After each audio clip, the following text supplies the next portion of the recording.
5. Il y a de l'idée. Il y a de l'idée avec Leslie Remenams. Et on reparle aujourd'hui de TADA, les Tout comme cet atelier de l'avenir. On continue cette petite série. Vous vous souvenez, c'est quoi ? C'est l'école du samedi, évidemment. Ouais, pour les jeunes défavorisés. C'est ça, pour les jeunes donc de 5e, 6e primaire et de première secondaire, issus des quartiers qu'on appelle difficiles. Alors pourquoi cassent ces enfants-là ?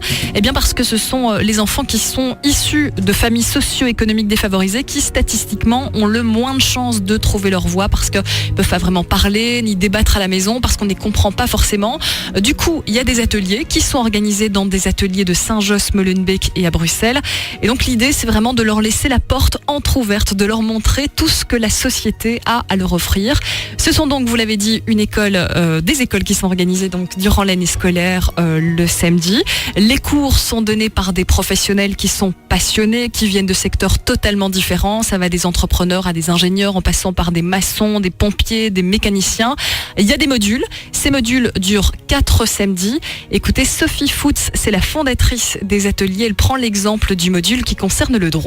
On leur explique c'est quoi le droit, à quoi ça sert, pourquoi ça existe, qui travaille dedans.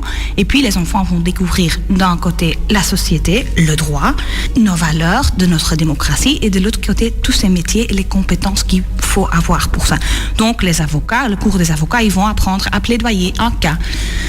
Ils vont voir les choses des deux côtés. Puis il y a un juge qui vient et vont dire c'est quand même pas si blanc et noir de trouver un jugement. Et puis ils disent tiens, il y a aussi les policiers qui jouent et ils vont faire des jeux de rôle, par exemple, au palais de justice avec tous ces gens pour comprendre comment la société collabore ensemble.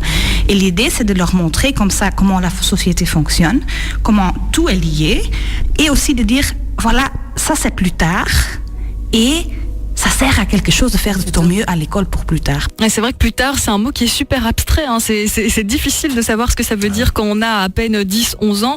Surtout quand on est entouré par des proches qui eux-mêmes ne savent pas forcément inspirer leur enfant. Donc il y a quelques semaines justement, je me suis rendue à ces ateliers de l'avenir. Ouais. Exactement. Et tu as suivi quel cours, Lucie ? Alors c'était pas droit, c'était un module consacré aux énergies. Donc les enfants ont rencontré des ingénieurs, des mécaniciens, toutes des personnes qui bossent dans l'énergie. Ils ont présenté leur métier, mais ce qui était surtout intéressant, c'est que les élèves sont au cœur de l'apprentissage. Donc ils posent des questions, ils s'expriment, ils donnent leur avis.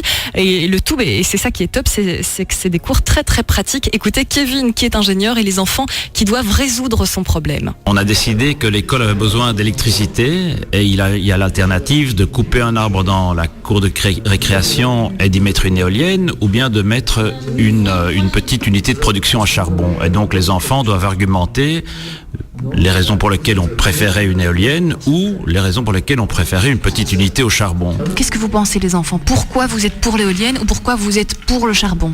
Ça peut déranger les enfants. Ça dérange les enfants de mettre une grande... Chamseddine. Je dis que l'éolienne c'est bien parce que le charbon ça réchauffe tout. Ça va réchauffer l'atmosphère et ça pollue aussi l'air. C'est pas bon pour la santé. On était au début du processus de réflexion. Mais l'idée justement c'est que ces cours sont interactifs, quoi. Ça doit être chouette. Forcément, c'est le samedi. Donc, si on donne cours à des enfants si jeunes, dès l'âge de 10 ans, c'est parce que du coup, à cet âge-là, ils sont encore super motivés, ils sont encore super curieux. Du coup, quand la puberté arrive, comme ils auront appris plein de choses sur les métiers qu'ils pourraient peut-être faire plus tard, ça leur donnera envie de rester dans le rythme, de continuer à apprendre à l'école et de ne pas décrocher, justement. Super, on apprend en faisant, en pratiquant, on apprend par le partage. Donc ça touche 300 enfants pour l'instant, 1000 enfants d'ici 2020. C'est le souhait en tout cas de TADA, les Toekomst ateliers de l'avenir, des cours. Il y a des cours en néerlandais et il y a des cours en français. Merci, à tout à l'heure pour l'info globale.